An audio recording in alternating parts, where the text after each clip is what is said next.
कासगंज जिले की पटियाली विधानसभा के ब्लॉक सिद्धपुरा में जन अधिकार पार्टी के कार्यालय पर पार्टी की नीतियों के बारे में जायजा लेने के लिए संपर्क किया गया। यहां जन अधिकार पार्टी के मंडल अध्यक्ष डॉक्टर प्रेम सिंह ने बखूबी अपनी पार्टी की जानकारी दी। विधानसभा चुनाव नजदीक आते जा रहे हैं, ऐसे में सभी पार्टियां अपनी अपनी रणनीति बनाने में जुटी हुई हैं। इस समय हम मौजूद हैं जनपद कासगंज के कस्बा सिद्धपुरा में, जहां पर जन अधिकार पार्टी का कार्यालय बना हुआ है और हमारे साथ मंडल अध्यक्ष प्रेम सिंह साक्य मौजूद हैं। आइए इनसे हम जानते हैं जन अधिकार पार्टी माननीय बाबू सिंह कुशवाहा का क्या लक्ष्य है। आइए हम उनसे जानते हैं। नमस्कार जी, पहले अपना परिचय दीजिए। मेरा नाम डॉक्टर प्रेम सिंह साक्य है और मैं जन अधिकार पार्टी, जिसका नारा है कि जिसकी जितनी संख्या वारी उसकी उतनी हिस्सेदारी, ऐसी पार्टी का मैं अलीगढ़ मंडल का युवा प्रकोष्ठ का मंडल अध्यक्ष हूँ। यही मेरा परिचय है।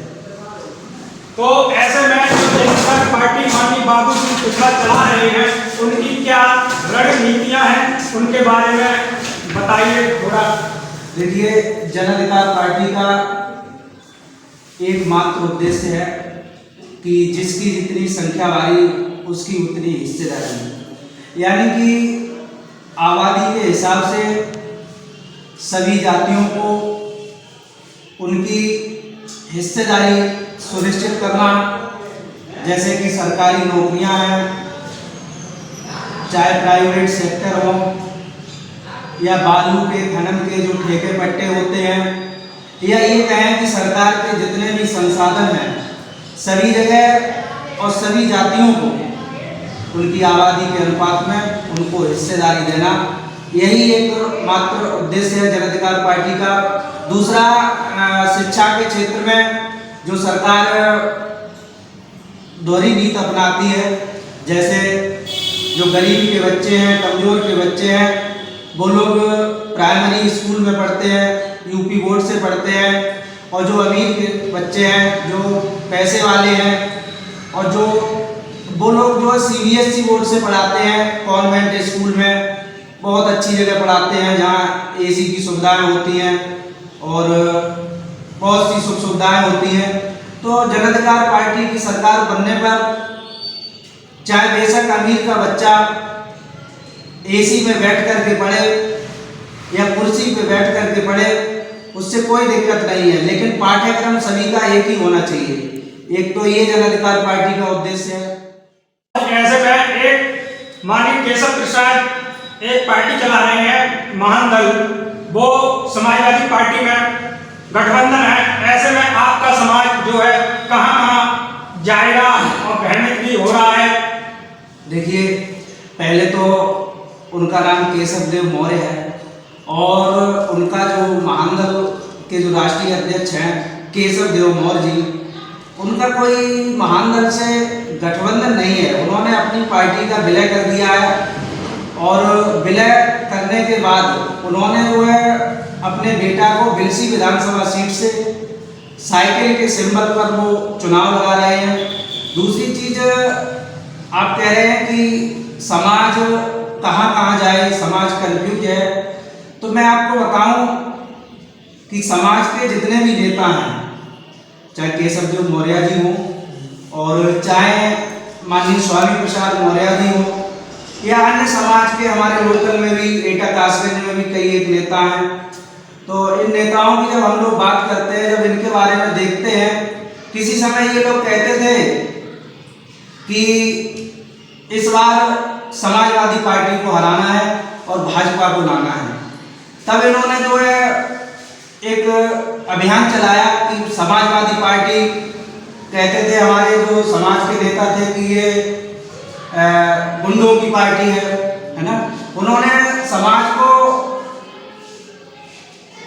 उस समय भी गुमराह किया और गुमराह करके जब भारतीय जनता पार्टी की सरकार बन गई तो सरकार में वो लोग आकर के मिनिस्टर भी बन गए, कई एक लोग विधायक भी बने, और आज वही लोग जब उन लोगों को वहाँ हक और हिस्सा नहीं मिला, जब उन लोगों को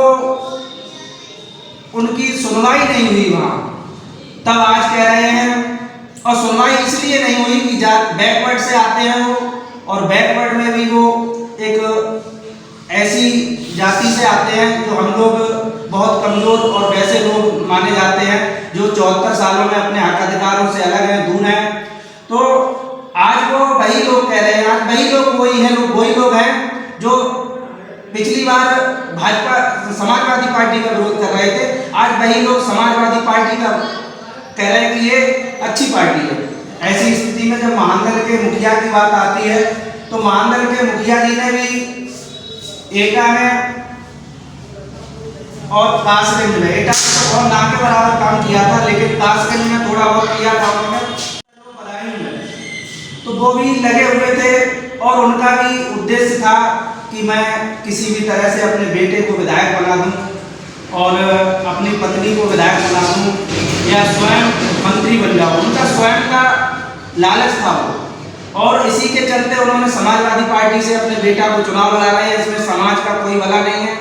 और दूसरी चीज़, जो नेता विधानसभा क्षेत्र बदलने की सोच रहे हैं या पार्टियां बदलने की सोच रहे हैं, ऐसे नेता समाज के हित में कोई काम ना उन्होंने किया है ना भविष्य में करेंगे। वो सिर्फ और सिर्फ अपने बारे में सोच रहे हैं। जहाँ बात माननीय बाबू सिंह कुशवाहा जी की आती है, मैं आपको बताऊं कि सम्राट अशोक के बाद अगर किसी ने समाज को हक और हिस्सा दिया या समाज के लिए अगर किसी ने काम किया, पिछड़ों के लिए, दलितों के लिए या वंचित समाज के लिए, तो वो एक ही नेता थे, माननीय बाबू सिंह कुशवाहा। उसकी उन्होंने सजा भी काटी, 4 साल 8 महीना जेल। अगर वो उस समय जेल गए थे तो समाज की खातिर गए थे, पिछड़े दलितों की खातिर गए थे। और आज भी जब जेल से निकलने के बाद आप देखिए कि बहुजन समाज पार्टी, जिसका नारा था कि जिसकी जितनी संख्या वाली उसकी उतनी हिस्सेदारी, माननीय बाबू सिंह कुशवाहा जी ने इसी नारे के साथ अपनी राजनीति की शुरुआत की। और जेल रहने के बाद भी वो आज भी जिसकी जितनी संख्या वाली उसकी उतनी हिस्सेदारी की बात कर रहे हैं। और ऐसे में एक और सवाल है, जैसे मौर्य जी डिप्टी सीएम केशव प्रसाद मौर्य जी हैं, आपके ही समाज के हैं, तो और मुख्यमंत्री का कहना है कि हम सबको रोजगार दे रहे हैं और भर्तियां भी हमने सबको दी है, रोजगार भी दिया है। तो ऐसे में आपको क्या कहना है? और जो डिप्टी सीएम हैं उनके बारे में क्या कहना है? देखिए, माननीय केशव प्रसाद मौर्य जी डिप्टी सीएम साहब की बात करें हम, या अन्य समाज के जितने भी नेता हैं, विधायक हैं या अन्य पदों पर हैं, उनकी सबकी बात करें तो वो उन्होंने कितना काम किया है ये आप लोग देखते होंगे। जब गांव में सर्वे, आप तो कासगंज में सर्वे कर रहे हैं, तो आप अभी बता रहे थे कि जन अधिकार पार्टी का जो जनाधार है, जहां जो बैक वोट माना जाता है, जैसे साक्य का जो आप बता रहे थे कि 70% वोट इस समय माननीय बाबू सिंह कुशवाहा जी के साथ है। तो मैं आपको बताऊं कि ये जो और नेता हैं, इन्होंने कितना हक हिस्सा दिलाया है, ये समाज से छिपा नहीं है। दूसरी चीज, हाँ, नौकरियों में भर्तियां तो हो रही हैं, लेकिन उन भर्तियों में चाहे शिक्षक भर्ती हो, चाहे तमाम ऐसी भर्तियां हुई हैं जहां पर उन्होंने अपने लोगों